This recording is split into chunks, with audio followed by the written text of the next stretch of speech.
Karachi police का trainee DSP माहिर डकैत निकला। औरंगी टाउन में ताजिर के घर डकैती पहली वारदात नहीं थी। मुलजिम के घिनौने चेहरे से पर्दा उठने लगा। डीएसपी उमैर तारिक बजारी ने 24 अक्टूबर की रात गुलशन इकबाल और सोराब गोट में 2 घरों पर डकैती नुमा छापे मारे। फुटेज ने पोल खोल दिया।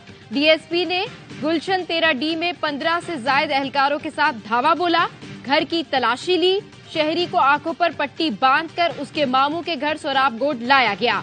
मुतासरा शहरी मंसूर शेख सामने आ गया। बताया पुलिस उन्हें बोट बेसन थाने ले गई।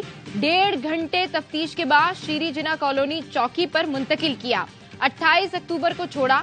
छापे में नकदी, प्राइज बॉन्ड, 2 कीमती घड़ियां, मोबाइल फोन्स, पिस्तौल, गोल्ड लॉकेट और दीगर सामान लूटा गया।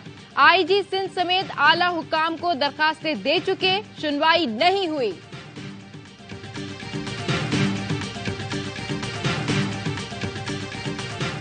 काम वाले से हमें इंसाफ दिलाया जाए, जो हमें हमारी रिकवरी कराई जाए। तो कुछ था सब वो निकाल कर ले गए, बोले हम आपको दे देंगे, लेकिन वो हमको वापस नहीं मिला, वो लेकर अपने साथ चले गए।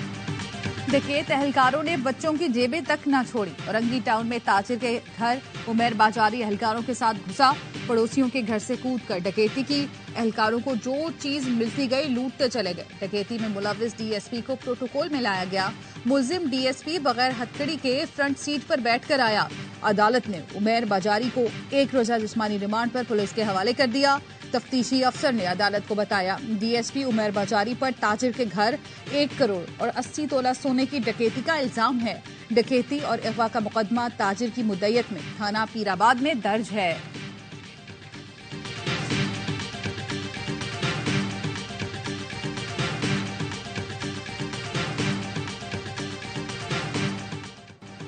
घर बैठे, मदरसे बैठे, दुआएं करें। बिलावल का बुजुर्ग सियासतदानों को फिर मशवरा। चित्राल में खिताब करते हुए कहा, बुजुर्गों के तर्ज सियासत ने मुल्क तबाह कर दिया, अब हम मुल्क चलाकर दिखाएंगे। तहरीक इंसाफ आई तो टिकटॉकर्स की हुकूमत होगी, मियां साहब आए तो अशराफिया की हुकूमत होगी। हम अवामी राज लाएंगे। सिर्फ नारों और वादों पर नहीं, बल्कि सिंध में अपनी कारकर्दगी पर इलेक्शन लड़ रहा हूँ। आसफा भुट्टो से कहूंगा, चित्राल से इलेक्शन लड़े, ये हमारी नानी की निशिस्त है। यहाँ मैं और कुलसूम ना इस रोड पे पैदल आते थे घर से। अच्छा। अप टू छांगला गली। यहाँ आगे जगह आती है काली मिट्टी। जी, काली मिट्टी। वहाँ कुलसूम की खाला गर्मियों में आती होती थी। हम यहाँ पे आए थे 1994 में। अच्छा जी। इस स्पॉट पे माशाल्लाह बहुत अच्छी जगह अल्लाह ने अता फरमाई है। नवाज शरीफ ड्राइविंग सीट पर बैठ गए। साबिक वजीर आजम ने मरी में बेटी मरियम नवाज को सैर कराई। रास्ते भी दिखाते रहे, माजी की हसीन यादें सुनाते रहे। बोले, यहाँ मैं और कुलसूम पैदल आते थे, आगे देखा काफी चढ़ाई आएगी।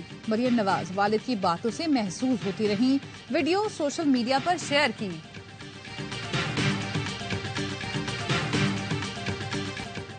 £190 मिलियन केस, चेयरमैन पीटीआई का नाम ईसीएल में डालने की सिफारिश। विफाकी काबीना की कमेटी बनाए ईसीएल ने चेयरमैन पीटीआई समेत 29 अफराद पर सफरी पाबंदियों की सिफारिश की।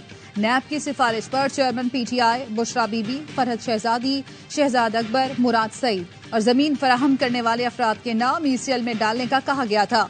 ब्यूरोक्रेट्स और रेवेन्यू अफसरान के नाम भी शामिल हैं। जराये का कहना है शाह महमूद कुरैशी और असद उमर के नाम भी फहरिस्त में शामिल हैं। जेली कमेटी के इजलास में निगरां वजीर दाखिला सरफराज बुख्ती, शाहिद अशरफ तारड़ और दीगर हुकाम ने शिरकत की। जेली कमेटी की सिफारिशात हतमी मंजूरी के लिए निगरां विफाकी काबीना को इरसाल की जाएंगी।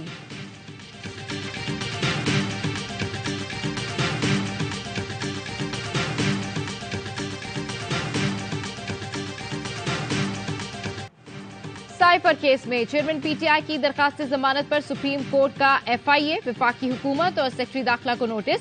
चेयरमैन पीटीआई के वकील की आइंदा तारीख देने की इस्तदा मुस्तरद। जस्टिस सरदार तारिक मसूद ने रिमार्क्स दिए, केस को स्पेशल ना बनाएं, आम मुकदमात की तरह चलने दें। फरीकैन को नोटिस दिए, बगैर जमानत नहीं दी जा सकती।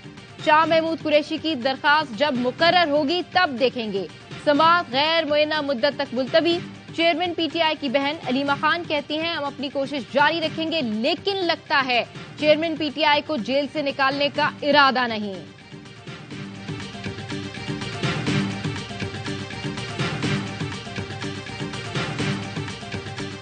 सोमवार इसराइल जंगबंदी पर तैयार। 47 दिन में 14,000 से ज्यादा फलस्तीनी शहीद करने के बाद इसराइल 4 दिन हमले न करने पर आमादा हो गया। हमास के साथ जंग में वक्फे के मुआहदे पर सुबह से अमल शुरू हो जाएगा। हमास कल से 50 इसराइली कैदियों की रिहाई शुरू कर देगा, जिनके बदले इसराइल फलस्तीनी कैदियों को रिहा करेगा। इसराइल ने 10 इजाफी कैदियों की रिहाई पर जंगबंदी 1 दिन बढ़ाने की पेशकश भी की है। कतर की सालिसी में होने वाला मुआहदा गजा में अमन के लिए सबसे बड़ी पेशरफ्त करार दिया जा रहा है।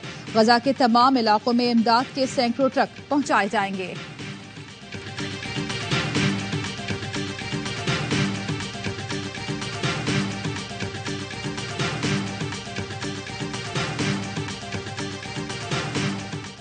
गजा में अमन का वक्फा होते होते भी इसराइल ने 100 फलस्तीनी शहीद कर डाले। जबालिया में इसराइली तैयारों ने बेघर फलस्तीनियों को निशाना बनाया। 52 अफराद का पूरा कुंबा शहीद कर डाला। बुजुर्ग छोड़ा, न बच्चा न कोई खातून। महकमा सेहत ने नामों की फहरिस्त भी जारी कर दी। खान यूनिस में इसराइली बमबारी से 6 फलस्तीनी शहीद हुए। मुतादिद मलबे तले दबे हैं। शहादतों में इजाफे का खदशा है। तोलकरम पनाह गुजीन कैंप पर इसराइली धावे में 6 फलस्तीनी शहीद हो गए। बिल्डोजरों ने आरजी घरों को भी मिसमार कर दिया। 50 से ज्यादा पनाह गुजीरों को हिरासत में ले लिया गया। कमाल उद्वान अस्पताल और इंडोनेशिया अस्पताल पर सुबह होने वाली बमबारी में दर्जनों फलस्तीनी शहीद हो चुके हैं। इसराइल जेर हिरासत फलस्तीनियों को कत्ल करने लगा। खान यूनिस में 100 शहीदों की इज्तिमाई तदफीन। फलस्तीनियों को इसराइली फौज ने अशिफा और बैतुल हुनून अस्पताल से हिरासत में लिया था।